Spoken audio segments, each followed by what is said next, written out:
Magtutudlo, patay, human gilabayan o granada ang balay ni ini sa Pikit, Cotabato.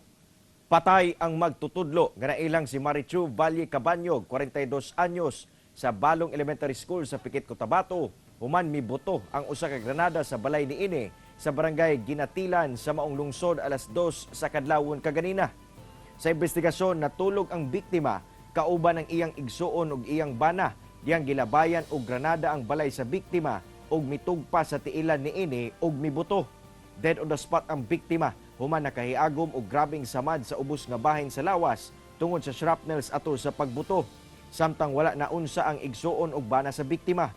Sumala sa hepe sa Pikit Police nga si Lieutenant Colonel Meridel Kalinga, usa ka fragmentation grenade ang gigamit sa suspect nga gilabay sa may bintana sa balay sa biktima.